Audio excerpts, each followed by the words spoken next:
За өнөөдрийн бүсчилсэн хөгжил хамтын шийдэл хэлцүүлэлт хүрэлцэн ирсэн тав хүнд энэ оройг мэндийг хүргье. За Монгол улс бүсчилсэн хөгжлөөр хөгжих талаар ийм том бодлого дэвшүүлсэн. За Монгол улсын алсын гараа 2050, 2020 болон одоо Монгол улсын засгийн газрын 2024-өөс 28 оны мөрийн хөтөлбөрийн хэрэгжилт гэх мэт ийм олон одоо баримт бичүүдийг үндэслэн орон даяар бүсчилсэн хөгжил хамтын шийдэл хэлцүүлэг бол ингээ явагдаж байгаамаа. За энэхүү хэлцүүлэг маань одоо 3 түвшинд явагдаж байгаа. Сумын түвшинд, аймгийн түвшинд болон одоо бүсийн түвшинд ингээ явж байгаа. За Монгол улс маань нийт 7 бүст хувааж ер нь ингээ бүсчиг хөгжих гэсэн ийм том зорилтыг бол дэвшүүлээд ингээ явж байгаа. Анхудаа хангайн бүсээс эхэлж бүсчилсэн одоо засгийн газрын өргөдсөн хурал ингээд хийгдээд ингээ явж байгаа. Өнөөдрийн хэлцүүлэлд оролцож байгаа Улаанус болон Сэнгэл сум бол хил залгаа. За газар нутгийн хувьд бас онцлог одоо зүйлүүд маш олон байгаа ийм 2 сум байгаа. Тийм учраас эхний асуултыг Улаанус сумын орлогч дарга Исархан танаас асууя. За танай сум бол бас аялал жуулчлал ингээ хөгжиж байгаа ийм сум байгаа. Тийм учраас танай сумын одоо онцлог тулгуурласан соёл аялал жуулчлалыг хөгжүүлэхэд төр хувийн хөвшлийн түншлэлийн талаар та юу гэж бодож байна? Энэ талаар одоо сумын бодлогын талаар та товч ярина уу? За ингээд оролцож байгаа тав хүндээ энэ өдрийн мэндийг хүргэе. Энэ өдрийн хэлцүүлгээс амжилт хүсье. За ер нь бол манай Баян Үйлгийн аймаг тэр тусмаа Улаангус, Сэнгэл сумууд бол Монгол Алтай нурууны улсын тус хамгаалалтын газар болон байгалийн цогцлборт газарт бол хамардаг. За байгалийн цогцлборт газар маань ерөнхийдөө бол Сэнгэл сумуудаар энэ сүүлийн жилүүдэд бол аялал жуулчлалын ирж байгаа чиглэлийн хүмүүс бол Улаангус, Сэнгэл сумуудаар ингээд Алтай таван богд хотон хоргоо нуурын чиглэлээр маш их явдаг. За энд бол тулгамж байгаа хамгийн гол асуудал нь эхлээд бид нар үүсэж байгаа бэрхшээлийг ярив. За аялал жуулчлал бол хөгжиж байгаа нь бол мэдээж дөрөвдөх бүс болоод хөгжиж байгаа. За бидэнд бол цогцлборт газарт бол хамгийн гол 3 хэсэгт байдгийг та бүхэн мэднэ. За орчин үеийн бүс, аялал жуулчлалын бүс, хязгаарлалтын бүс гэж. За тус хамгаалалтын газар бол өөрөө эрх хэмжээний хав хүрээнд тухайн бүснүүдийг бол хуваарлаад бүснүүдийн тогтоосон онцгой бүс нь аль нь вэ, аялал жуулчлалын бүс нь аль нь вэ, хязгаарлалтын бүс нь аль нь вэ гэд. Одоо ингээд манай орон нутагт бол аялал жуулчлал эрхэлж байгаа хуваараа одоо айлууд, компаниуд одоо гэр кемп ажиллаж байгаа иргэд тулгамж байгаа асуудал нь бол тус хамгаалалтаа тухай хуулийн одоо 5 дугаар зэрэг 3-д бол тодорхой заасан.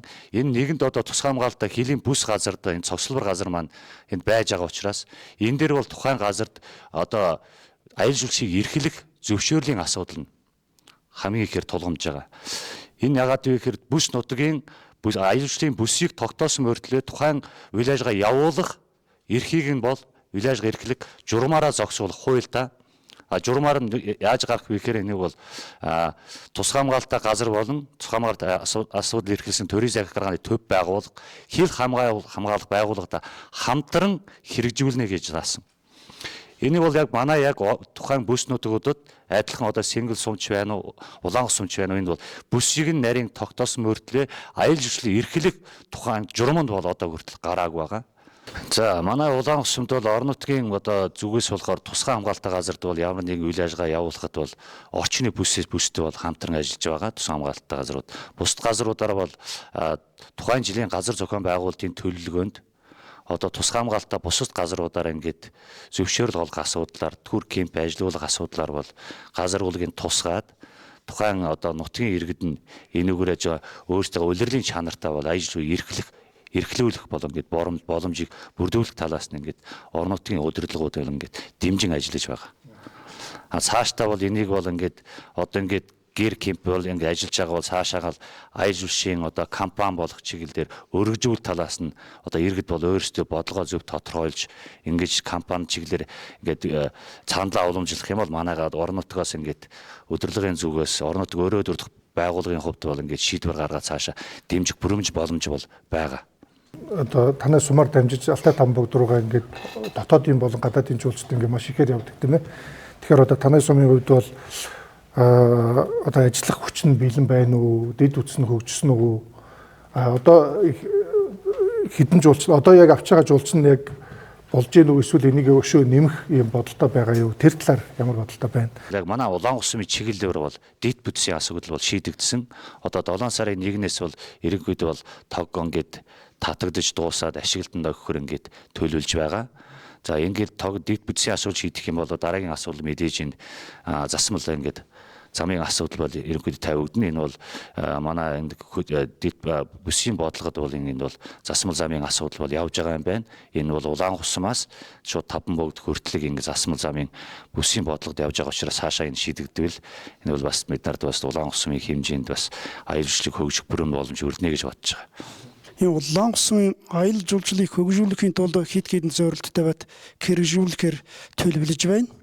Энд бол нэгдүгээрт бол аюул жуулчлалын улирлаас гадна бас намар 10 дугаар сард Казактмны бүргэд байрах юугаараа бас онцлогтой бүргдээр агнуулга онцлогтой учраас ингээд бүргэдийн баярыг 10 дугаар сард хувийн хөвшилтэй хамтран зохион байгуулах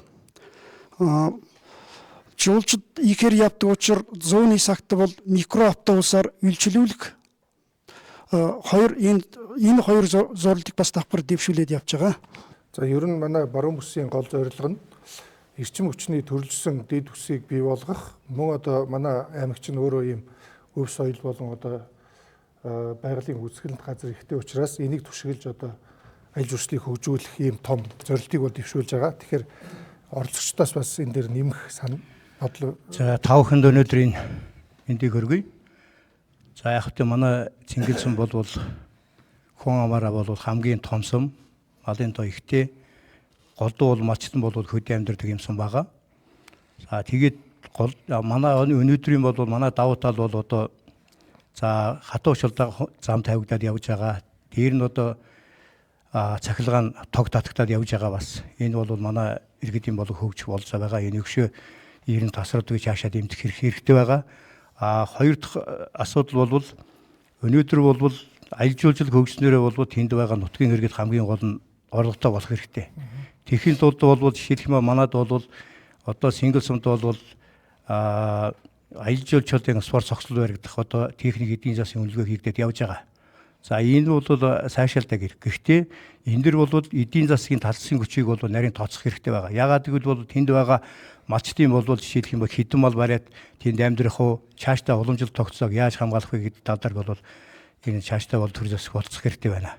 За хоёр дахь асуудал бол энэ аюул жуулчлалыг хөгжүүлэхэд бол хамгийн одоо сөргөр нөлөөлж байгаа нэг зүйл бол энэ тусгай хамгаалалттай газар. Бүхэл одоо аюул жуулчлалыг хөгжүүлэх газар бол тусгай хамгаалалттай газар байгаа. Тусгай хамгаалалттай газрын тухай хуулиараа бол энд бол аюул жуулчлалыг хөгжүүлж байгаа иргэдтэй бол иргэд аж ахуйн нэгжтэй бол зөвшөөрлийн асуудал маш хэцүү байгаа.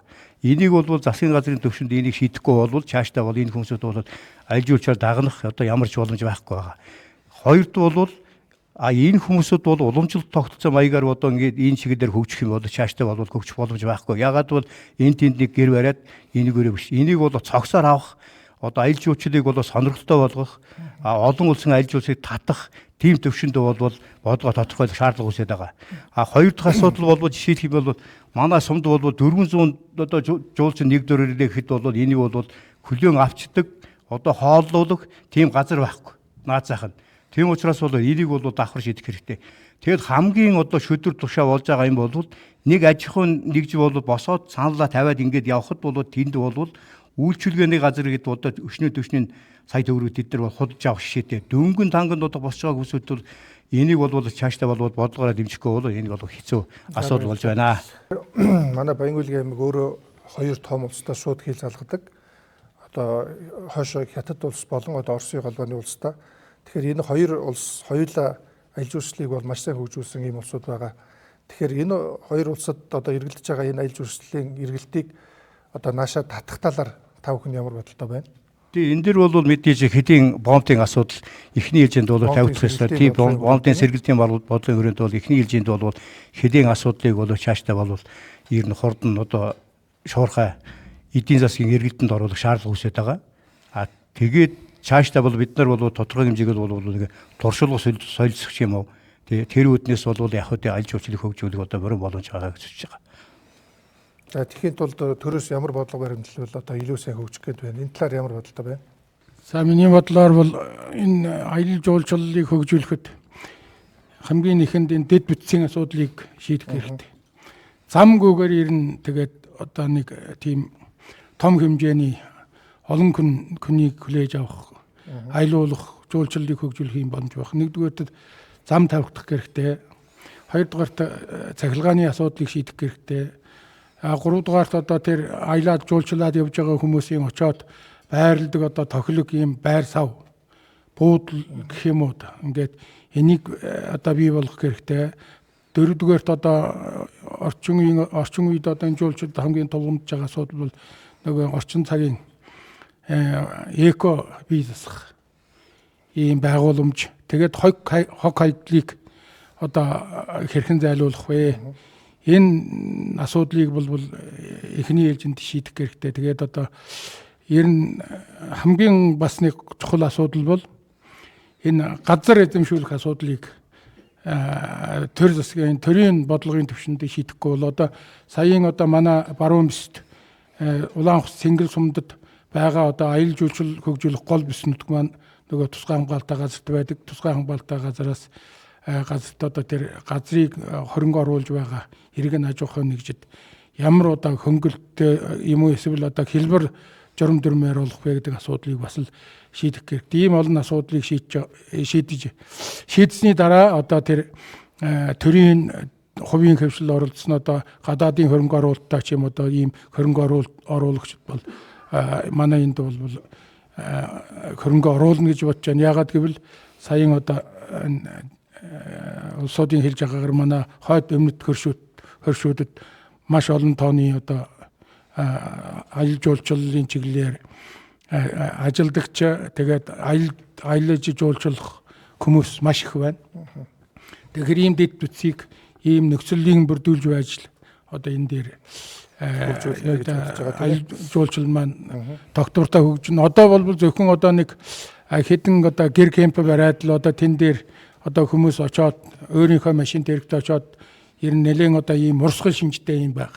Энийг бол одоо нэг тогтмол байнгын тэмүүлэл ажил. Тэгэхээр ер нь одоо төр бол бүх ажлыг одоо нуруунд аваад бүх асуудлаа шийдэх боломжгүй. Тэгэхээр ер нь төр хувийн хвшлийн түншлэл гэдэг асуудал маш чухал байгаа тийм. Тэгэхээр энэ талаар тав хэдийн одоо бодол санаа ямар байна? Бас одоо энэ үзэгчдийн зүгээс оролцож байгаа хүмүүс дотор бас энэ талаар бодож байгаа бодлогын төвшөнд одоо бодож санаж явдаг ийм санаа бодол байвал бас нэмж болно. Аялал жуулчлалыг одоо баруун бүсэд хөгжүүлэхийн тулд одоо сумынхаа онцлогт тохирсон одоо соёлын өв одоо брэнд бүтээгдэхүүн ивент одоо арга хэмжээнүүдийг одоо жагсаалтыг гаргаж хэрэгжүүлээд эхлэх нь зүйтэй гэж бодож байгаа. Жишээлх юм бол одоо манай хөршсөн болох Сагсай сум одоо бүргэдийн баяраар жуулчдын сонирхлыг ихээр татаж байгаа. Тэрэн шиг одоо манай Цэнгэл сумын онцлогт тохирсон одоо жишээлх юм бол манай сум болохоор Казактува гэсэн хоёр том үндэстэн байдаг байхгүй. Тэдний одоо онцлогт тохирсон тэдний одоо тоглоом, наадгай, хувцас, хунар хэрэглэл гэдэг зүйлүүдийг одоо тэдний бүгдийг хамруулсан нэг ардын язгуур урлагийн наадам зохион байгуулбал одоо зүйтэй гэж бодож байгаамаа. За аялал жуулчлалыг хөгжүүлэхийн тулд одоо тухайн бүс нутагт өөрийн хөрөнгөөр одоо бүтээн байгуулалт хийх гэж байгаа аж ахуйн нэгж компаниудыг бол татврын бодлогоор бас дэмжих хэрэгтэй. Зарим нэг төрлийн татвараас чөлөөлөх хэрэгтэй. Жишээлбэл одоо тухайн газар нутгийг тухайн орон нутгийн компаниудад бол одоо энэ төлбөрийг олох, газар олох асуудлыг эхний ээлжинд тавих хэрэгтэй. Ягаад гэвэл сая хэллээ шүү дээ. Нөгөө тусгай хамгаалалтын газар нутгаас газар олох асуудал бол хүндрэлтэй байгаа. Хоёрт бол одоо аж ахуйн орлогын албан татвараас бас хөнгөлт үзүүлэх хэрэгтэй. Одоо шинээр одоо үйл ажиллагаа явуулах гэж байгаа компаниуд бол татврын хөнгөлт үзүүлэх хэрэгтэй. Хамгийн одоо бага хөвгтэй хөнгөлтэй зээлээр бас тусалж дэмжих хэрэгтэй. Тэгж байж орон нутагт бол одоо компаниуд аж ахуйн нэгжид бол одоо үйл ажиллагаа явуулахад одоо садгүй явна гэж бодож байгаа. За өнөөдрийн хэлэлцүүлэгт идэвхтэй оролцож байгаа тав хүнд баярлалаа. За дараагийн асуулт маань бүсийн бизнес хөрөнгө оруулалтыг одоо сайжруулахад бас төрөөс ямар бодлого баримтлах вэ гэсэн ийм асуулт байна. За миний нэр Арашхан Лонгосомт Толдгоровын иргэн өндөр настай хуваар аж ахуй эрхлэх тийм хүн байгаамаа. За энэ бизнес орчин Лонгосомд бол сайжруулахын төлөө одоо би ярээсээ товчхон ярих гэж бодож байгаа. Сая нэгэнт ярьчихлаа. Манай голдуу Лонгосомд бол аялал жуулчлалын талаар их орлого орж байгаа. Нэгдүгээрт нь бол. За хоёрдугаарт нь бол манаас минь орлогын зарим хэсгийг одоо гадаадын наанчинд агнаагуулж тэрний орлого орж байгаа. За энэ хоёрын талаар одоо бэрхшээлийг ярьчихъя. Ямар хөндрөл байна гэж асуусан байна. За бизнесийн талаар ярьчихлаа. Газар олголт нэгдүгээрт нь бол. Тэр бизнес эрхлэгчид нэг байшин барыг, гонц барыг ихтэй газар олдохгүй тусгай хамгаалалттай газараас энийг одоо шийдэх хэрэгтэй болж байна. Нэгдүгээрт нь бол. Хоёрдугаарт манаас нь бол Орос холбоот улс, Хятад улстай хил залгаа тийм учраас ярьчихлаа. Хар замын талаар. Энэ хоёр улсын хоёр холбосон замтай байвал бас бизнес хөгжих боломжтой. За энэ дараа сая ярьчихлаа дагч магадгүй бизнес эрхлэгчдийг удаан хугацаагаар хөнгөлөлттэй зээлээр бас төр засгаас харж өгвөл бас зүгээр юм байна гэж бодоод байгаа юм да. За тэгээд ангийн орлогын талаар бол ярээсээ орон нутгийн төсөвт орж байгаа юм мөнгөн бол одоо за бизнес аялал жуулчлалын мөнгө бол ярээсээ ард иргэдийн харманд орж байгаа. Энэ хоёр бас хоёр ялгаатай. Тийм учраас орон нутгийн одоо төсвийг бүрдүүлэх гол хэрэгсэл болж байгаа тэр ангийн бизнесийн талаар гадаадын наанчны сум долох ангийн тог одоо олж сурвалмаар байна. Жишээлбэл одоогоор нэг сумд нэг хоёр ангийн зөвшөөрлөг олгож байгаа. Энийг одоо бас нэмээд 5 6 ч юм уу 10 хүргэж болох юм анги бол тийм юм. За тэгэхээр энэ бүсэлсэн хөгжлийн бас нэг гол баримталж байгаа зорилго бол одоо нутгийн иргэдийг бол яг өөрийнхөө нутагт нь ингээ байлгаж одоо боломжоор хангаж хөгжүүлэх юм бодлогыг бол баримталж байгаа тийм ээ. Тэгэхээр тавал голдуу ингээд орон нутагт үйл ажиллагаа явуулж байгаа хүмүүс одоо өөрөө ингээ бизнес эрхлэх талаар ингээ голдуу ярьлаа л да. Тэгэхээр одоо гадны хөрөнгө оруулалт гэдэг юм уу те? Эсвэл одоо өөр одоо аймаг эсвэл нийслэл байдаг ийм том компаниудын хөрөнгийг орон нутагт яаж одоо татаж оруулах вэ? Энэ талаар одоо ямар бодолтой байдаг вэ гэсэн. Маш зөв асуудал бас энэ бол өнөөдрдөө бол яг улаан усум одоо манай улаан усум жишээ гэж хэлье.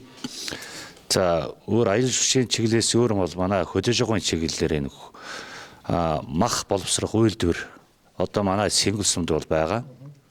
За сүүлийн жилүүдэд бол төр засаг нь одоо боловсролын салбар тэр тусмаа сургууль цэцэрлэгийн дотор байранд өгж байгаа үдийн цай хоол энэ бүгдийг нь бол тэр стандартын шаардлага хангасан махан бүтээгдэхүүнийг бол ашиглах шаардлага тавьж байгаа.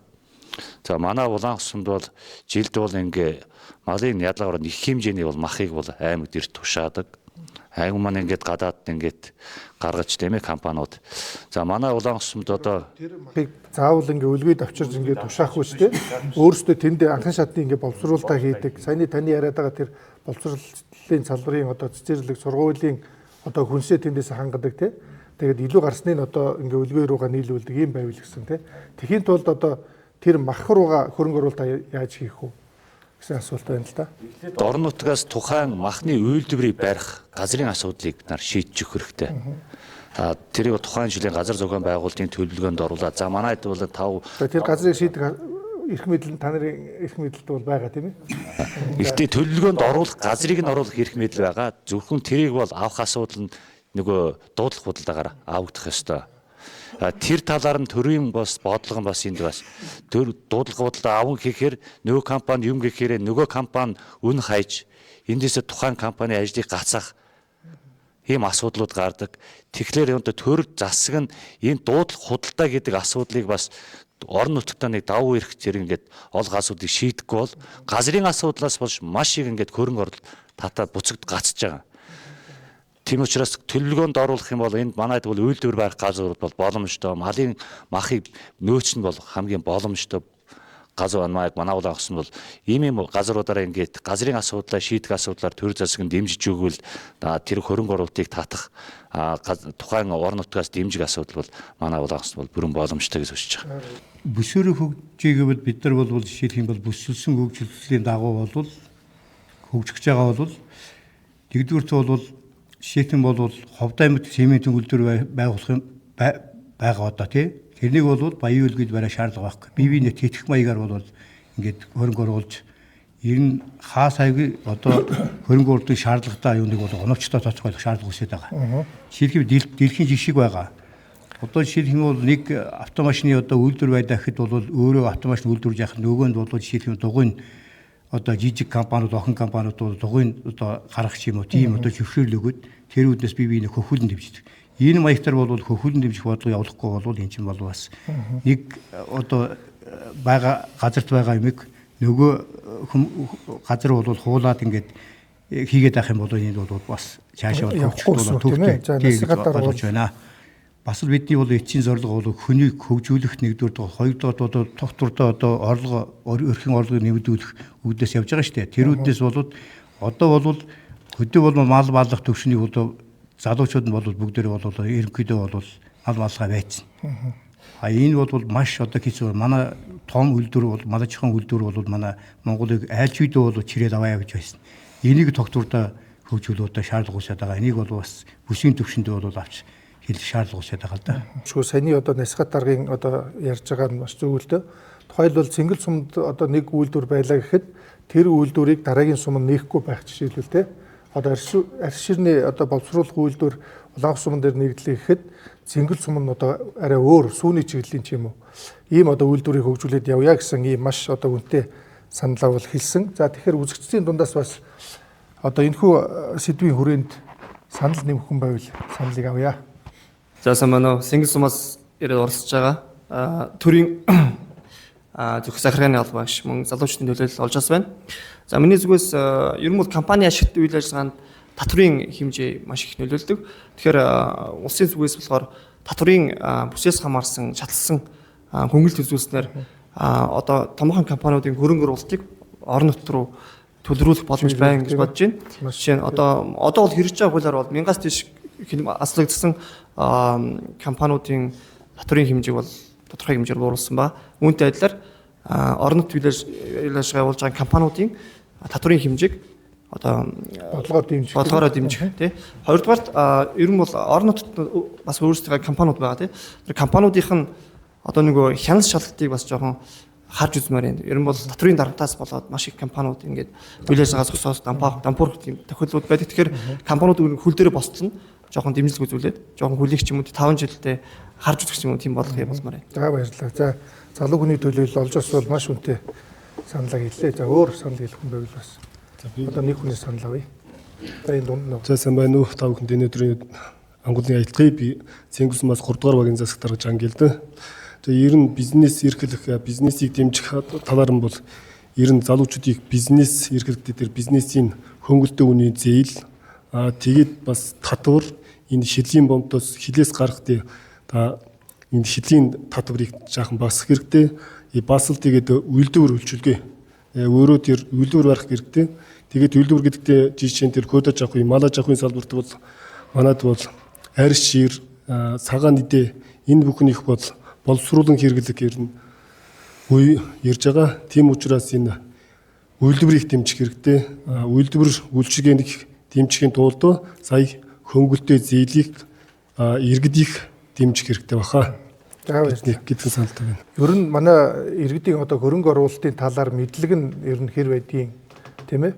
Тийм учраас одоо хэн нэгэн одоо компани эсвэл одоо гадны компани ч юм уу дотоодын компани ингээ хөрөнгө оруулалт хийгээд ингээ ороод ирдэг тэрийг ингээ аваа явах одоо хүний нөөц ер нь орон нутагт хэр байдаг вэ? Энэ талаар та бүхний санал бас ямар байна? За нөгөө нэг асуулт маань ер нь орон нутагт энэ бизнес хөрөнгө оруулалт хийх юм хүмүүсийг авчраад ингээд нутгийн боломжийг үзүүлж одоо иргэдтэй ингээд танилцуулах ийм боломж ер нь хэр байдаг вэ? Энэ талын ямар нэгэн ийм одоо ажил зохион байгуулж байсан тийм туршлага та бүхэнд байгаа юу гэсэн. Манайд бол энэ залуучуудын асуудал бол тутамаг байдаг.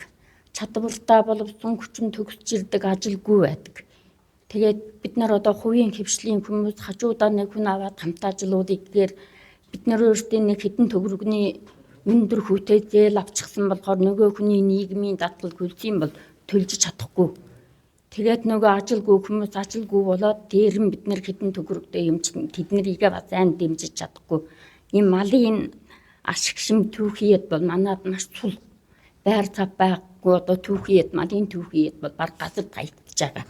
энэ залуучууд чадвартай Тэгэхээр болоод малын түүхийдийг дахин боловсруулах тал дээр Тий. хөрөнгө оруулах хэрэгтэй гэсэн тийм саналыг бол та нэмж байгаа юм байна тийм ээ. залуучуудыг энэ хөнгөн зээлдээ хамруулад хүү багтаа тийм зээлээр хангавал энэ залуучууд бүгдийг ажил хийгээд хөдөлмөрийн чадвартай хүмүүс ажиллах боловсролч байгаа гэж бодож байгаа. Одоо энэ залуучууд хэрэн бизнес эрхлэх мэдлэг чадвартай нь одоо хот хүрээ газар явж байгаа тэнд бизнес эрхлээд яг хөдөө орон нутгтаа яг тийм нэг өргөн хэмжээнд юм сэтгээд бизнес хөгжүүлж хэмжээний тийм одоо залуу боловсон хүчин бас тодтолтал байна. Тэгэхээр одоо тэр бизнес хөгжүүлэх бизнесийг хэрхэн авч явах талаар одоо тийм сургалт явуулдаг юм уу залуучуудыг хүний нөөцөө бэлдэх хэрэгтэй бас. Хүний нөөцөө бэлдэж ягаад бас тэр одоо нөгөө мөнгө төгрөгийн асуудлыг шийдэхгүй бол нөгөө хөрөнгөн байгаад байдаг тэрнийг одоо цаашаага хэрэгжүүлээд одоо мөнгө болгоод цаашаага хэрэгжүүлээд явах юм чадвар та бол төрийн одоо албанд маш олон жил ажилласан ийм туршлагатай хүн байгаа. Тэгэхээр одоо орон нутагт энэ хөрөнгө оруулалтыг цааш нь одоо авч явах гэдэг юм уу эсвэл орон нутагт ийм тогтвол суурьшилтай ажиллах ийм залуучуудыг одоо бэлдэх хүний нөөцийг бэлдэхийн тулд төрөөс ямар бодлого баримтлал гэж та бодож явдаг вэ? За ер нь энэ залуучуудыг бол нөгөө бизнес сэтгэлгээтэй одоо ийм бас залуучууд байна л да мундаг мэдлэгтэй сурсан. Тэгэхээр энэ залуучуудыг цаашаага одоо энэ орчин цагт бизнесийг хэрхэн авч явах вэ гэдэг тэр сургалтанд одоо тэр яг ямар байдлаар одоо сургадаг юм. Төрөөс бүрэн компани ингээ ажил зохион байгуулж тийм ээ. Одоо яг аймгийн төв дээр нь ирдэг юм уу? Эсвэл одоо яг тухайн сум дээр очдөг юм уу? Бүр сургалтын хөтөлбөр гаргаад ингээд одоо чадахжуулах юм сургалт хийвэл гэсэн юм бодол. Ер нь хэлэх гэдэг юм үү? Хөтөлбөр боловсруулаад тэгээд одоо нэг амьдрал практикийг одоо сургалт практикийг хослуулна гэж ярьдаг шүү дээ. Тэгэхээр нэг ийм бодит байдлаар сургаад хажуугаар нь бизнес эрхлэнэ гэдэг ийм зүйл байдаг гэдгийг бас. За тэгэхээр би таны ярианаас бол за ер нь ингээд орон нутгад бас ингээ хүний нөөцийг бэхжүүлэх, залуучуудыг чадахжуулах ийм сургалтуудыг төрийн түвшинд ингээ бодлогоор дэмжиж ингээ явуулах ёстой гэж одоо ойлголоо зөв үү те? Тийм байна. За баярлалаа. Эхний ээлжинд бол сум орон нутаг бол бэлэн байх ёстой. За тэнд мэдээж нөгөө ажиллахгүй ч нөгөө болсон гэж хэрэгтэй шүү дээ. Аливаа бизнес хийх юм бол манай би жишээ татъя. Манай Цэнгэл сумд бол 11 нь одоо авто засвар хийдэг. Тэд нар одоо нэгдмэл нэг зохион байгуулалтанд орох шаардлага үүсэж байгаа байхгүй. Яагаад гэвэл тэд нар бол одоо олон жил болж байгаа. Энд тэнд дөнгөн данга нэг юм хийгээд явж л байгаа. Гэхдээ тэр чинь бол яг одоо тэд нар бол одоо нэгдсэн зохион байгуулалтанд орчих юм бол тэнд бол хөрөнгө оруулалт оруулах амархан байдаг байхгүй. Газрын олгоч юм бол нэг хүн жишээлх юм бол тэгээд цаашдаа бол тэд нар бол одоо нэг юугаараа бол жишээлх юм бол юма бизнесийг хөгжүүлэх юм бол тэнд боломж өсдөг байхгүй. Өөрсдөө хөрөнгө оруулалт тэгээд төрөөс бодлогоор дэмжих юм бол тэр чинь болцдог байхгүй. Тэгэхээр одоо таны бодлыг би ингэж ойлголоо. Одоо ингээд нэг төрлийн бизнес хийж байгаа хүмүүс хоорондоо маш сайн ингээд хоршиж ажиллах хэрэгтэй гэдэг юм санааг хэлж байна уу та тийм ээ. За баярлалаа. За тэгэхээр манай дараагийн сэдэв маань бас ингээд бид нар уялдаа холбоотой ингээд явж байгаа. Сая бид нар ингээд хөрөнгө оруулалт бас ингээд ил журслын талаар ингээд ярьсан бол одоо түрүүн Сорнзон болдын даргын одоо ярианаас бас гарч ийн чадварлаг залуучууд нь голдуу ингээ хот руугаа явцдаг гэсэн ийм яриа бас гарч ийн л да. Тэгэхээр ийм чадвартай залуучууд ер нь ингээ залуучуудад орон нутгтаа ингээ байлгах талаар залуучдын хөгжлийн талаар тийм учраас залуучдыг одоо бодлогоор яаж дэмжих үү? Энэ асуултын хүрээнд бас тавхны одоо саналыг сонсё. За одоогийн залуучууд том сэтгэдэг болсон. Хамгийн гол нь зах зээлийг бол харна. Төвлөрлийг харна. Тэгэхээр орон нутгаас бол хийхдээ бол ингээд үйлдвэр оруулах газрыг бол нийлэх асууна. За би одоо ингээд ийм үйлдвэр байгуулчвал надад ингээд газрын асуудлыг шийдэж өгч чадах болов ямар одоо би ингээд байдлаар авах боломжтой. Тэгэхээр бид нар яг тухайн орон нутгад хөгж боломжтой тийм ээ. Би өөрсдөө орон нутгийн яг барьж байгаа бодлогын хүрээнд бол залуучдыг дэмжихээр яг тухайн хүмүүстийг дэмжлэг үзүүлэх төсвийн асуудал мэдээж гарч ирнэ. Одоо яг орон нутгад тэд нарыг төвлөрүүлэхийн тулд ганцхан бид нар зам байгаа. Энэ бол хоршоо хөгжүүлэх сан гэж байгаа. Тухайн хоршоо хөгжүүлэх сангаар тухайн залуучдын сэтгэж байгаа ажлыг гүйцэлдүүлэхийн тулд тодорхой хэмжээний маш их төсөв шаардна. Тэр хоршоо хөгжүүлэх сангийн ярианаас ингээд хоршоо хөгжүүлэх сангийн төсвийн одоо сумын дээр ирж байгаа хөрөнгө нь яг тэр одоо залуучдын том хэмжээний бизнес эрхлэх гэсэн хүмүүсийн хэрэгцээнд хүрэхгүй байх гэсэн. Хүрэхгүй байна. Яг зөв. Тэрийг бас нэмэгдүүлэх юм. Нэмэгдүүл төрийн бодлого. Одоо нэг 300 сая төгрөгөөр явж байгаа бол тэр нэг тэрүүмар тийм ээ тухайн залуучдын том сэтгэж байгаа мөр бүтээн байгуулалт хийх гээд авижлын байр бий болгож байгаа бол болох гэж ирдэг байхгүй юу? Бизнесийг хийх гээд тэгсэн чинь нөгөө төсөв нь заавал шүүнийг 300-400 саяас дээш төгрөг шаардж байвал нөгөө хүмүүсийн зорилго биелэгдэх гэдэг.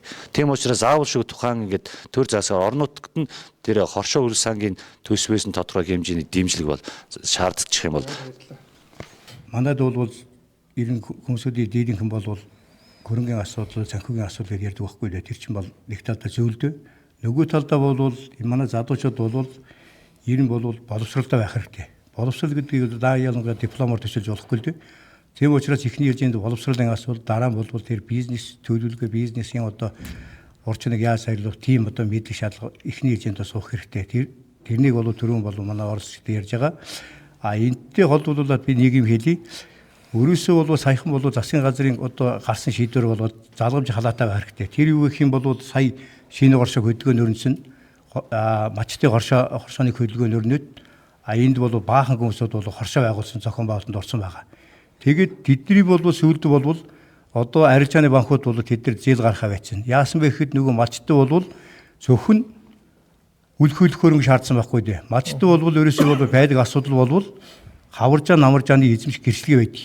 Тийм учраас энд бол маш тийм учраас нөгөө хоршоодууд нь бол ерөөсөө ямар ч одоо юунд орч чадахгүй.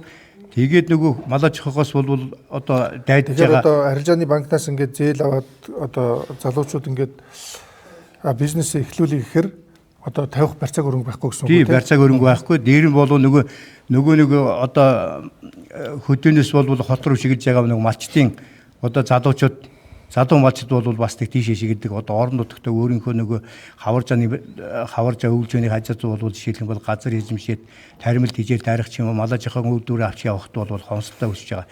Тийм учраас энэ одоо төрөөс гарч байгаа бодлого бол заламж халаатай байхыг бол хүсэж байна. Арай өөр одоо төвшнээс асууя. Тэгэхээр ер нь ингээд орон нутагт амьдарч одоо ажиллаж байгаа залуучуудын боломж нь тийм ээ ер нь хэр байдгийг хэр хангагдсан. Ер нь энэ залуучуудыг орон нутагт хөгжүүлэхэд бид ямар бодлого баримтлах ёстой вэ? Мэдээж тэнд бол тогтвортой сууршуулах асуудлын үүднээс одоо өнөөдрийн бол төгжрөл хотын төгжрөл утааны асуудал бол тэдэртэй бас нэг холбоотой шүү дээ. Тиймээс төвлөрөг бол сааруулах бодлого бол энэ тэнд бол яригж байгаа асуудал шүү дээ. Олон жил яригж байгаа асуудал. Гэхдээ одоо бол малчтын хүүхдүүд бол жишээлх юм сургуульд яваа хүүхдүүд нь голдуу бол одоо эцэгсээс гараад төлийн дуус сонсоод тэр бууцын өндөртөөд ингээд өссөн хүүхдүүд шүү дээ. Тэдний чаддаг юм бол өрөөсөө бол малажихыг бол тогтвортой явуулах боломж байдаг байхгүй дээ. Тэрнээс биш суралцаагүй барилгын инженер суралцаагүй жишээлхэн хүүхдүүд малчиг хүүхдүүд очиод барилга дээр очиод огт ойлтойх нь ажил хийж чадахгүй шүү дээ. Мэргэжлийн төвшөнд ажиллаж чадахгүй. Тийм учраас бол тогтвортой байлгахын тулд саяны нөгөө хоршоо хөгжүүлэх одоо шинэ оршоо хөдөлгөөнийг бол тогтвортой дэмжиж одоо манай малажихын үйлдвэрийг тогтвортой явуул гэсэн бодлоо. Тийм ээ. За баярлалаа. Голдуу ингээд залуучуудыг одоо ажилтаа болгох бас одоо хөрөнгө мөнгөтэй болгох талаар ингээд ярьлаа л да. Тэгэхээр тэрнээс өөр бас нэг зөндөө олон факторууд байна л да. Тэгэхээр ер нь ингээд залуучуудын нийгмийн асуудлыг яаж шийдэх вэ? Сум орон нутгатаа. Жишээлбэл тэр залуучууд одоо бие биялдраа хөгжүүлэх юм боломжууд нь хэр байна? Тэрийг ер нь цаашдаа бид нар яаж хөгжүүлэх вэ? Тэрнээс гадна одоо түрүүн тавхан бас ингээд чадварлаг залуучуудыг орон нутгатаа барьж ингээд ажиллуулах хэрэгтэй гэдэг ингээд ярьж байна тийм. Тэгэхээр тэр хүмүүсийг ингээд орон нутгатаа байлгах гэхээр тэр хүмүүсийн одоо амьдрах орон сууц нь сумдаа шийдэгдсэн үү? Эсвэл шийдэгдэг бол энийг одоо яаж шийдэх вэ? Энэ талаар тавхны санаа бодлыг бас сонсъё. Нийт тэргүүнд тавигдж байгаа асуудлын нэг бол залуучуудыг нутагшуулах, тогтвор суурьшилтэй ажиллуулах талаар нь хэд нарах хэмжээ ажил үйт байгаа. Нийт тэргүүнд бол чөлөөт цагаа зөв боловсны өнгөрүүлэх орчин бий болгох. Тийм учраас Улаангсын хэмжээнд бол чөлөөт цагаа зөв боловсны өнгөрүүлэх, биеийн тамир спортын согслбор байруулах талаар зураг төсөв нь хийлгээд тэгээд төрөөс дэмжлэг хүсэж явж байгаа. Одоо дараагийн ээлжинд бол соёл урлагийн бас өв боломжлын асуудлаа бас залгамж халаа болгоод таниулга, танин мэдхийн бас сургалт зохион байгуулах юугаараа бас дэмжлэг үзүүлэх хэрэгтэй. Манай сумын залуучуудын ихэнх мала жоохын бэлчээр аж ахуйгаар бас хөгжсөн. Сумын төв дээр орж ирэхээр заримдаа чөлөө цагаа бас зөв болсны өнгөрүүлэг орчныг бий болгох талаар дэмжлэг үзүүлээд явж байгаа. Нэгэнт суманд амьдрий гэвэл залуухасуудад саяныхаа газрын асуудлыг өн төлбөргүй эзэмшиг ирэхээр олгох, баярны асуудлыг бас хөнгөлөлтийн зээлээр удаан хугацааны бага хүүтэй зээлээр олгох асуудлыг бас давхар бодлогонд тусгаад явж байгаа. Хөдөөнөөс хот руу ингээд шилж явж байгаа нэг шалтгаан нь бол мэдээж ажилтгүйтэй шууд холбоотой. Тэгэхээр орон нутгад бол ажлын байрыг бий болгох хэрэгтэй. Тэгэхээр яг нь төрөөс бол ажлын байрыг бий болгох бол маш хэцүү. Тэгэхээр миний гаргаж байгаа санаачлал бол мэдээж манай залуучууд мэдээж маш их мэдлэгтэй, санаашигтай хүмүүс байдаг. Тэгэхээр одоо саяны манай улаан хосмын орлогч дарга ярьснаар хоршоо хөгжүүлэх сан гэж байгаа тийм. Тэрнтэй адилаар стартап бизнесүүдийг дэмжих тийм тусдаа нэг сан бий болгомоор байгаа. Ялангуяа залуу хүмүүсийг дэмждэг. За нөгөө талаараа яг залуу хүмүүсийн одоо нийгмийн орчин ямар хувь байна тий? Бие балдрын хувьд ямар хувь гэж асууж байна. Тэгэхээр сагсай сум амжилттай хэрэгжүүлсэн нэг жишээ байгаа. Сагсай сумд бол залуучдын хөгжлийн төв гэж одоо нөгөө нэгдсэн улсын байгууллага хүн амын сангийн дэмжлэгтээр ингэ байгуулсан байгаа. Энэ төв дээр яадаг гэхээр залуучууд одоо чөлөө цагаа зөв сохистой өнгөрүүлэх, бие балдраа хөгжүүлэх, мөн компьютер ашиглах тий залуучдын одоо клубүүдийг нэг хоорондоо санаа бодлоо сонирхох тийм үйл ажиллагааны зохион байгуулах хөгжлийн төвтэй сум болгоны тийм төвтэй болгомоор байгаа юм. За нөгөө төгөр саяны нөгөө стартап бизнесүүдийг хөгжүүлэх сан байгуулснараа ялангуяа технологийн бизнесийг хөгжүүлэх тэр талаар санхүүжүүлэх тийм бодлого баримтлал зүйтэй болов гэж бодож байна. Ягаад гэвэл Казахстан жишээ нь технологийн парк гэдээ байгуулад тэр нь одоо нөгөө технологийн шиглэлийн бизнесүүдийг бол маш ихээр дэмжиж татаас өгч байгаа. Тэгэхээр технологийн шиглэлийн бизнесийг аутсорсинг бизнесийг бол заавалжгүй хотод хийх шаардлага байхгүй. Тэр гэрээнүүдээ ингээд орон нутгад хийгээд татврын хөнгөлөлтөө үзүүлээд ингээд дэмжиж явчихвал маш их боломж байна гэж харж байгаа. Манай Сингл сум болохоор 10,654 хүн амтай ажиллах нөөц болцоо бүрэн байгаа гэж би бодож байгаа. Хамгийн түрүүнд эхний ээлжинд дэд хөгжиг үүний дотроос эрчимгүш саяны нөгөө асфальтын зам тавигдсан нөхцөлд хөгжил өөрөө ирдэг. Орчин гэсэн нэг амьдрал бол батлагдсан юм байгаа л да. Алтай таван богдо хотын урд татж байгаа эрчимгүш Сингл Лангус Сагсай суманд татж байгаа асфальтын замыг эхний ээлжинд богино хугацаанд чанартай барьж дуусгах. Дэд тавигдсан төр засаг дэд бүтсээр хангаж өгсөн нөхцөлд саяны залуучууд өөрсдөө ажиллах бүрэн боломж бүрдэн гэж бодож байгаа. За хилцүүлэлт идэвхтэй оролцож байгаа та бүхэнд баярлалаа. За тэгэхээр бид нар хилцүүлгийн эхэнд бас ярьсан. Ер нь төр бол бүх ажлаа одоо хийхэд маш хэцүү, одоо бүх ачааг одоо бид нар төрөөр одоо өрүүлэх биш. Тэгэхээр төр хувийн хвшлийн одоо хамтын ажиллагаа маш чухал байдаг. Тийм учраас та бүхэн энэ бүсчлэн хөгжлийн бодлогыг хэрэгжүүлэхэд орон нутаг дахь хувийн хвшлийг одоо дэмжих шийдлийн талаар тийм ээ. Мөн одоо хувийн хвшил болон одоо төрийн түншлэлийн талаар бас та бүхнээс одоо та бүхний одоо саналыг сонсъё. Тэгээд төр бол нэг хууль гаргаад одоо ингээд саяын бидний яриад байгаа юм бизнес хувийн хвшлийнх нь одоо маш одоо чөлөөтэй ажиллах ямар нэгэн дарамт шахалдаггүй, ямар нэгэн одоо хяналт шалгалт цөөтөөгөр ийм ажиллах орчин нөхцөлийг л ингээд бүрдүүлж өгөх хэрэгтэй. Миний бодлоор. Тэгээд тэр орчин нөхцөл дээр саяын хувийн хвшлийн одоо компаниуд тийм ээ компани байна уу үйл ажиллагаа явуулах ёстой тийм үйл ажиллагаа явуулах тэр нөхцөл боломжийг л сайн хангаж өгөх хэрэгтэй. Тэн дээр одоо татврын бодлогоор дэмжих хэрэгтэй. Нэгдүгээр, хоёрдугаар саяын хэлж байгаа тэр дэд бүтцийн асуудлыг шийдээд өгчих хэрэгтэй. Тэн дээр хөрөнгө оруулалтын одоо тэр болгон хувийн хвшлийн байгууллагууд хийж чадахгүй саяын зам цахилгаан гэх мэт. Дараа нь одоо урт хугацаатай бага хүүтэй ийм зээлийг бол тэр хүмүүст одоо төрөөс олгох ёстой. Төрөөс одоо бодлогоор дэмжих ийм шаардлагатай.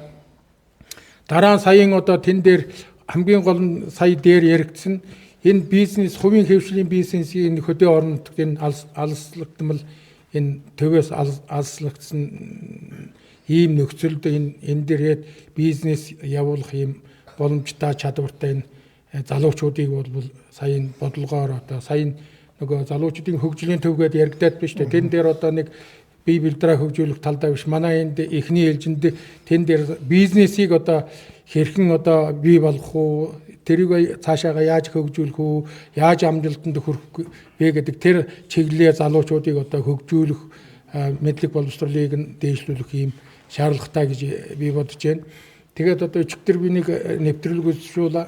Нэг хэдэн улсын хэсэг залуучууд IT-ийн чиглэлийн тэгээд эхлээд одоо тэр залуучуудад энэ улс нь одоо ингээд хөтөлбөр зарладаг юм байна шүү. Одоо ингээд ийм чиглэлээр одоо төсөл аваад ирэх юм бол боловсруулаад ирэх юм бол эхний ээлжинд тэр залуучууд эхний ээлжинд 20 мянган юан, дараа нь 200 мянган юан, одоо баг 200 сая юаны одоо ийм тендер аваад бид нар одоо бизнесээс аваад явж ингээд одоо ярьж байна л да. Яг тэр шиг одоо ингээд одоо төрөөс ч юм одоо ингээд төсөл зарламаар юм шиг байна уу да. За ингээд баруун бишд одоо ингээд аял жуулчлал хөгжүүлэхэд төрөөс нэг ийм хэмжээний өртөгтэй ийм залуучуудын дунд стартап компани чигэд ийм их компаниуд дээр одоо оролцвол ийм хэмжээний одоо нэг 20 сая төгрөгийн өртөгтэй ийм төсөл хэрэгжүүлнэ. Тэгээд энэ дээр одоо та нар одоо төслөө боловсруулаад аваад иргээд.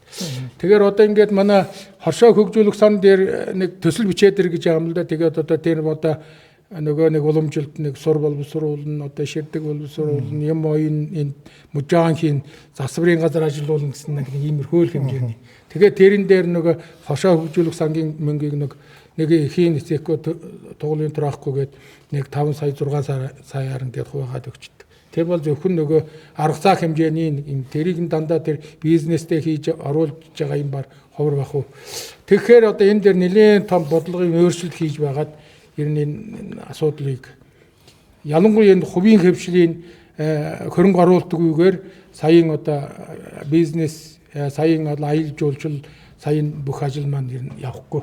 Тэгэхээр хувийн хөвшлээ яаж дэмжих вэ гэдгийг маш тодорхой болгоод тэрийн зүгээс нэг иймэрхүү төсөл юуны зарлаад ийм шаардлага хангасан төслийг шалгаруулад тэнд хөрөнгө оруулалт баярлалаа. Тор хаяж одоо сая нэг юу байна шүү дээ одоо нэг аял жуулчлалын нэг тэнд кемп байгууллаа гэхэд тэн дээр одоо жуулчдын бие засах орчин цагийн одоо энэ хөдөө газар ажиллуулах ийм нойлын одоо тэн дээр зарлалаа гэд тэн дээр одоо төсөл шалгаруулчих бол одоо энэ залуучууд одоо тэн дээр юм бичний юм гэх мэт. Гэх мэт нь одоо хувийн хөвшлийг одоо ингэж дэмжиж ажиллаж байгаа юм гэж. За маш дэлгэрэнгүй ярьсан танд баярлалаа. За танаас бас. Манайхад их алс хол байгаа энэ малтын дунд бол одоо сургалт соёл хээлийн бэрхшээл аял жуулчлал их идэх болгоор тэгэл бас одоо сургалт сурчлагын талдаар бол харж үзэх хэрэгтэй байгаа юм. Хүн болгоно Улаанбаатар хотод очиж суралцах бол хэцүү. Ялангуяа одоо залуучууд бол одоо нэг том сургалт өгсөн юм байгаа. Дараагийн улсууд бол ер нь сургууль соёл хээлийн бэрхшээл бол тулгамдж байгаа. Ер нь манай нутгийн энэ улаан уул талдаа нэг хэлтэй тэр одоо хэл ер нь даруй нэгбэл санаас авдуулж орж ирэх боломж их бүрэн. За тэгэхээр ерөнхий санааг бол ойлголоо. Тэгэхээр төр хувийн хөвшлийн түншлэл бол ерөөсөө төр нь боломжоо одоо гаргаж өгөх ёстой. Тэр боломжийг хувийн хөвшлийнх нь ингээд ашиглаад одоо бизнес юм уу одоо ажлаа ингээд цааш нь явуулах ёстой гэсэн юм санааг бол хэлж байна тийм ээ. Төр бол ажлаа би хийж байгаа гэж ойлгож байгаа. Хувийн хөвшил төр бол аль эрт хувийн хөвшлийг холбох механизмыг бол бий болгосон шүү дээ. Жишээ нь бол ингээд хоршоо хөгжүүлэх сан гэдэг нь өмнө нь бол сум хөгжүүлэх сан гэж байсан. За ер нь тэр сүүлийн одоо 25 оноос энийг бол хоршоо хөгжүүлэх сан гэж хүмүүсийг төвлөрүүлэх хоршооны системээр ингээд хөгжих бодлого бол барьж байгаа гэж ойлгож байгаа.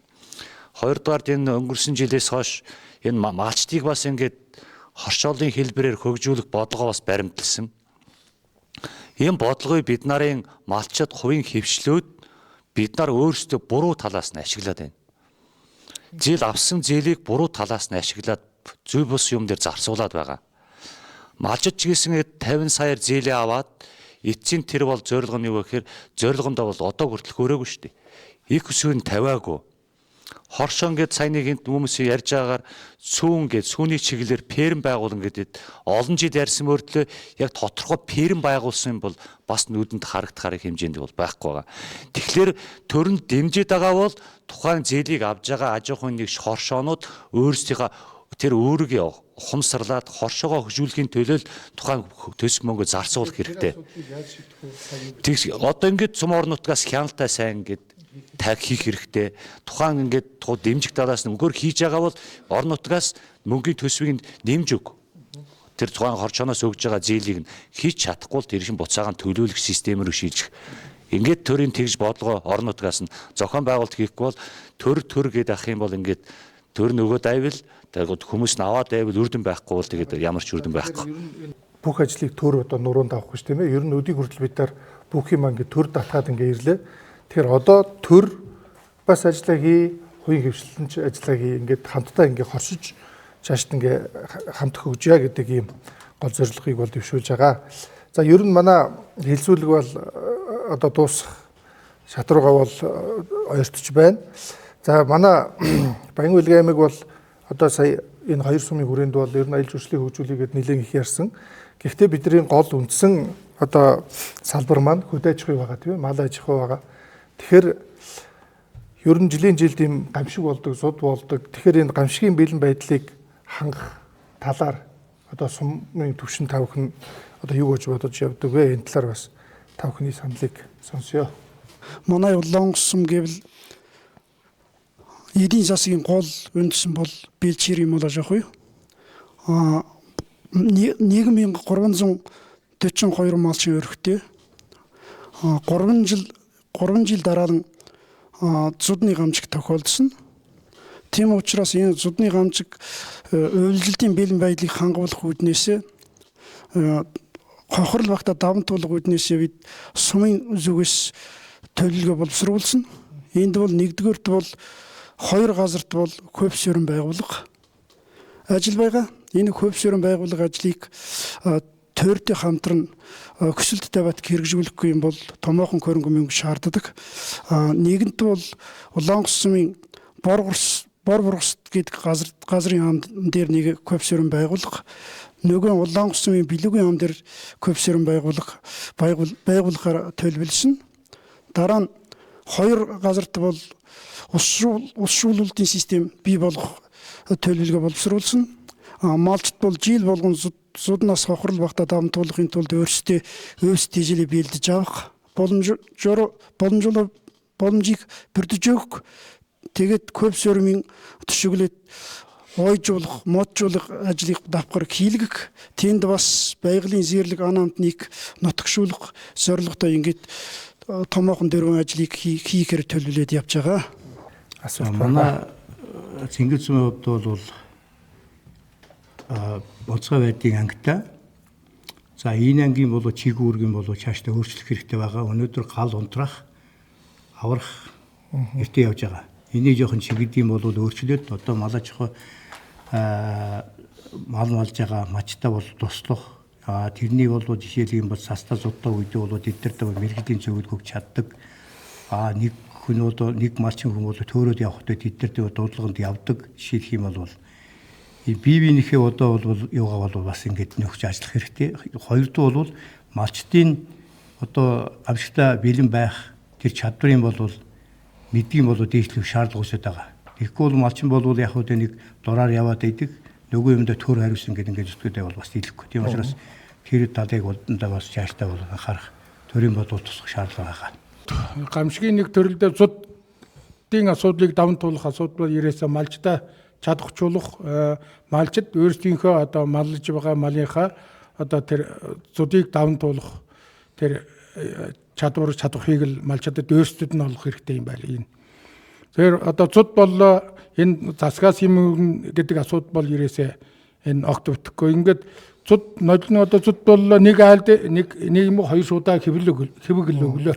Тэрнээс өөр одоо ямар ч одоо дэмжлэг үзүүлэх боломж төр засагт байхгүй шүү дээ. Тэгэхээр малчид одоо өөрсдийнхөө малын тоо толгойг одоо тодорхой түвшиндээ байлгах, тэгээд малынхаа үйлдвэр ухсааг сайжруулах ч гэдэг юм уу. Ер нь цаашдаагаа би төдөн малыг одоо зуд болвол одоо ийм өөрийнхөө одоо боломжоор ингэж зуднаас хамгаалах гэсэн чиглэлд нэг асуудал байна. За нөгөө талд саяын малжидаас хамаарахгүй одоо тэр одоо цас их орвол зам даваа хаагдах ийм асуудал байна. Тэгэхээр тэрнтэй холбоотойгоор одоо энэ үер усны аюул байна тийм ээ. Гал усны аюул байна. Тэгэхээр манай сумын хувьд бол сая авраг унтраах анги байна л да. Тэгэхээр одоо энэ дээр манад одоо юу хэрэгтэй гэвэл ер нь энэ хөдөө сумдад энэ өнөө цагийн одоо энэ хүчит одоо энэ техник хэрэгслэх хэрэгтэй юм байна. Жишээлбэл засварлаа зам даваа хаагдлаа ковш трактор хэрэгтэй. Тэр байхгүй болохоор одоо мөнгөн байна. Одоо хувийн хөвшилдэг хүмүүс одоо тийм техниктэй байна. Асар өндөр ün өртөгтэй. Тэгэхээр одоо энэ ийм одоо сумууд ийм техник хэрэгсэлтэй болох хэрэгтэй. Нөгөө талд нэг сумдад одоо энэ мэрэгжлийн анги гэж нэг гамшаас хамгаалах мэрэгжлийн анги гэж байгаа л да. Тэгэхээр одоо энэ мэрэгжлийн ангид бол нэг төсөвтэй байгууллагуудад ажилладаг нэг хэдэн одоо тэр Силасар, Манайч, Галж одоо сантехник гэх мэтлэн одоо ийм нэрэн одоо бас нэг тийм гамшигын газарт ажиллахмаар ийм залуучууд эрэгтэй хүмүүсийн ингээд сонгоод мэрэгжлийн анги байгуулдаг. Тэр мэрэгжлийн анги маань одоо нэг хөрз мөрз одоо нэг тэр нь хангалттай биш нэг 2-3 хөрз одоо энэ тамгын газрын нөгөө галаас хамгаалах нэг юу гэсэн чинь нэг иймэрхүү хэмжээний байгаа. Тэгэхээр энэ асуудлын одоо өөрийнх нь бэлтгэлийг сайн базаах хэрэгтэй тийм ээ. Тэгээ малчид бол одоо нэгэнт өөрийнхөө малыг ингээд малж байгаа учраас бас одоо заавал төрд итгэж ингээд суухгүйгээр өөрийнхөө бэлтгэлээ сайн хийх хэрэгтэй гэсэн юм. Сайн хийх хэрэгтэй. Тэжээлийн нөөц бүрдүүлэхэд тэднэрт одоо хадлангийн талбайн дээр шинээр бий болох асуудал дээр нөгөө төрн туслах дэмжлэх хэрэгтэй. Ялангуяа нөгөө орон нутаг хөгжүүлэх сан гэдэг ийм сангийн хөрөнгө мөнгийг нэг ярьсангүй. Тэгэхээр энэ орон нутгийн хөгжлийн сангийн хөрөнгө мөнгийг ерөөсөө тэр нэг ийм нэг зам мам засах энэ төр гэсэн одоо бараг л одоо заримдаа хэрэггүй шахуу юмд зарцуулах биш. Ер нь тийм маш тулгамдж байгаа асуудлыг шийддэг зүйлд зарцуулах. Цаашилбал сая бэлтжилсэн хөгжилгээвэл одоо жишээлбэл энэ Цэнгэл Улаанхус одоо ойрмохгон 3 сум бай сагсаа гэх тийм ээ. Тэгэхээр одоо энэ 3 сумд хуваарлагдаад очиж байгаа орон нутгийн хөгжлийн сангийг энэ 3 сум одоо бэлтжилж хөгжиж гэвэл за манайх энэ жил одоо орон нутгийн хөгжлийн сангаараа одоо Цэнгэл суманда одоо малын аршир боловсруулах үйлдвэр байгуулахад чиглүүлээд ихэнгийн одоо ингээд энэ чиглүүлээд. За танаа Улаанхус сумны одоо сүйч юм уу одоо нөгөө сагсаа сум нь одоо ноос ноолорооч боловсруулдаг юм уу анхны шатны ийм чиглэлээр нэг бүсчлье гэдэг ямиг хоорондоо ярьдаг байвал зүгээр юм уу гэж би бас саяасан. Өнөөдрийн хэлцүүлэгт одоо цаг заваа гаргаж тэр сум орнуудаас ирж оролцож байгаа тав хүнд маш их баярлалаа гэдгийг хэлье. За өнөөдрийн хэлцүүлгээс бид нар ерөнхийдөө одоо сумын бодлогыг тодорхойлох түвшний асуудлуудыг бол ярьлаа. За хамгийн гол нь хөрөнгө оруулалтыг орон нутагт яаж татах уу? Хөрөнгө оруулалтыг татснаар одоо сум орон нутагт ажлын байрыг бий болгох талаар нэлийн их саналуд бол гарсан. За хөрөнгө оруулалтыг татахын тулд хүний нөөцийг одоо дэмжих хэрэгтэй. Хүний нөөцийг одоо чадахжуулах хэрэгтэй. За хөрөнгө оруулагчдыг орон нутагт татахын тулд одоо татварын бодлогоор дэмжих хэрэгтэй гэсэн ийм үнэтэй саналуд бол гарсан. За энэ Цэнгэл болон Улаанхус сум бол хоёулаа Орос улсын хятад улстай ингээ хил залгадаг бас байгалийн үсгэлэнтэй газар ихтэй бас одоо ийм одоо иргэдийн өв соёлыг хадгалж үлдсэн ийм одоо сум учраас энэ хоёр сум хоёулаа одоо хөгжлийн бодлогыг бол аялал жуулчлалыг тэргүүлэх салбар болгоно гэсэн ийм бодлогыг бол баримталж байгаа юм байна. За аялал жуулчлалыг хөгжүүлэхийн тулд ер нь энэ Даянгийн бомтыг одоо сэргэлтийг бол нэн даруй шийдэх ёстой.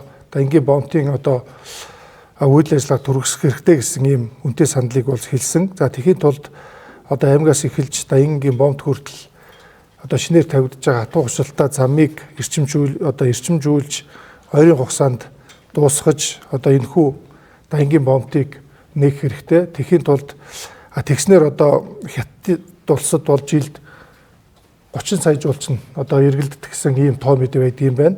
За Оросын талд бол 2.5 сая ийм жуулчин, нийтдээ хоёр талд бол нийлээд 33 орчим сая ингэж жуулчин явж байгаа учраас энэ их олон жуулчны урсгалыг дангийн бомбыг нээснээр бас энэ хоёр сумын нутг руугаа ингээ бид нар татж чадна гэдэг ийм үнэтэй саналыг дэвшүүлсэн. За мэдээж залуучуудын хөгжил, залуучуудыг орон нутагт одоо авч үлдэг, орон нутагт нь ажилуулах асуудлыг бол нэлээд их ярьсан. Тэхийн тулд бид нар одоо залуучуудыг орон нутагт боломжоор нь хангах, ажлын байрыг олноороо бий болгох, за залуучуудын одоо нийгмийн асуудлыг шийдэх нь зүйтэй юм а гэдэг ийм саналыг бол дэвшүүллээ. За мэдээж бид нар бүрдсэн хөгжлийн бодлогын хүрээнд бол одоо бүх ачааг төрөөр өөрүүлэх биш, төр хувийн хвшлийн одоо түншлэлийг бол маш сайн одоо хөгжүүлэх ёстой. Тэхийн тулд одоо саяны ярьж байгаа төр нь одоо боломжоо гаргаж тэрийг хувийн хвшил нь ингээд ашиглаад ингээд ажиллах нь зүйтэй гэсэн одоо олон одоо үнэтэй саналуудыг хэлсэн тавханд бас баярлалаа. Тэгээд бид нар энэ дундаас одоо танай хоёр сумын бодлогыг тодорхойлж тэрийг бас хөгжлийн одоо шийдэл болгож цаашдаа одоо ингээд ажиллах болно гэдгийг тавхан бас тэрийг одоо мөрдлөг болгож ингээд ажиллах байхаа гэж ингээд найдаж байна. Тэгээд өнөөдрийн хэлцүүлэгт хүрсэн ирсэн тавханд маш их баярлалаа. За ингээд хэлцүүлгийн өндөрлөө.